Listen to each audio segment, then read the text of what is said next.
आज हम छठवें और अंतिम पद की व्याख्या को समझने का प्रयास करते हैं। इस प्रकार से यह पाठ आज समाप्त हो जाएगा। छोटे छोटे टुकड़ों में इसकी व्याख्या, इसका वीडियो बनाया गया ताकि आपको भली भांति समझ में आ जाए। तो अगला और अंतिम पद की व्याख्या समझते हैं। कहु लखन मुनिशील तुम्हारा। लक्ष्मण जी कहते हैं कि हे महामुनि, आपके व्यवहार से भली भांति सभी परिचित हैं। को नहीं जान विदित संसारा। इस संसार में कौन ऐसा है जो आपके व्यवहार को नहीं जानता होगा, आपके व्यवहार से परिचित नहीं होगा। माता पिता ही उरिन भय नीके, गुरु ऋण रहा सोच बड़ जी के।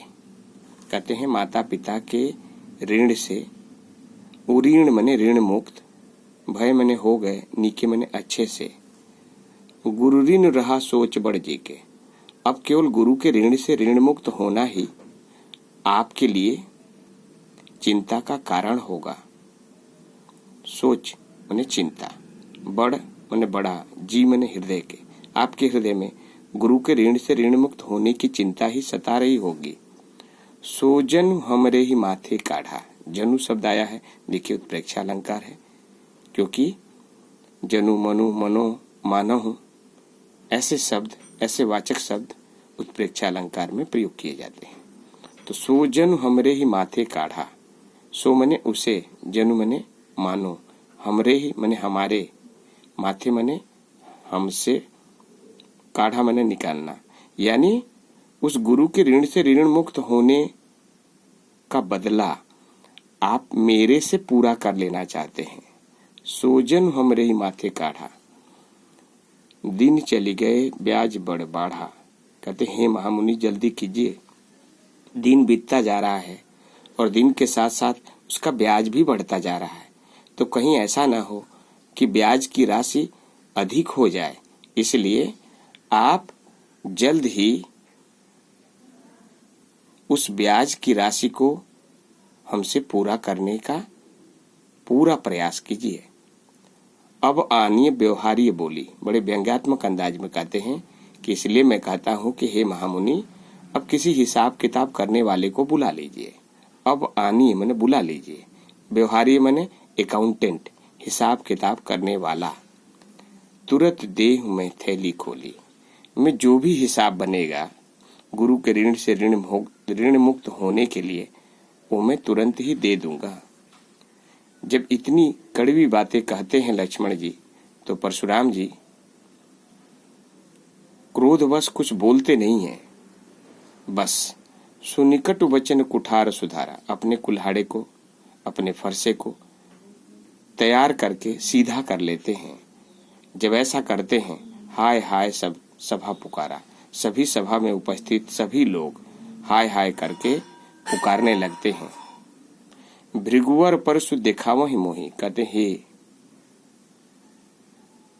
परशुराम जी, आप मुझे बार बार फरसा दिखा रहे हैं। विप्र विचार बचो निरुपदोहि।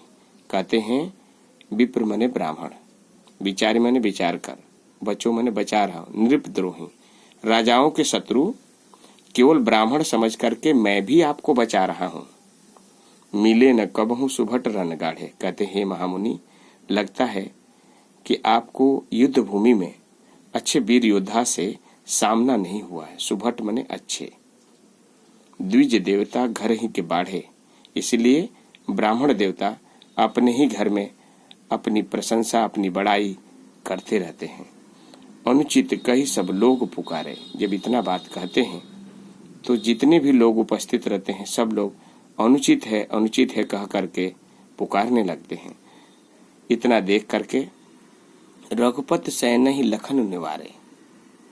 बात विवाद बढ़ता देख करके श्री रामचंद्र अपनी आंखों के इशारे से लक्ष्मण जी को मना करते हैं। रघुपत सैन ही मने आंखों के इशारे से, लखन मने लक्ष्मण, निवारे मने शांत करते हैं, मना करते हैं। लखन उतर आहुति सरित। कहते हैं सरित शब्द यानी उपमा अलंकार।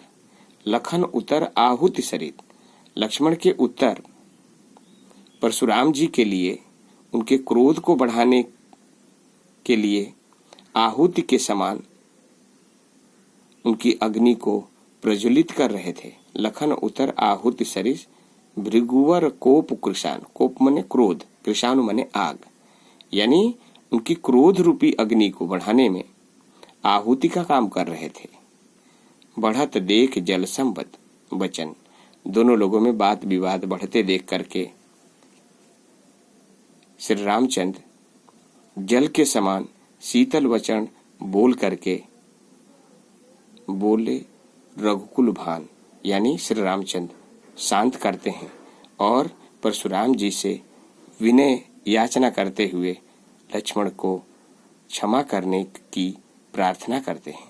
इस प्रकार से सभी पदों की व्याख्या आज पूरी होती है। उम्मीद है आपको समझ में आ गया होगा। धन्यवाद।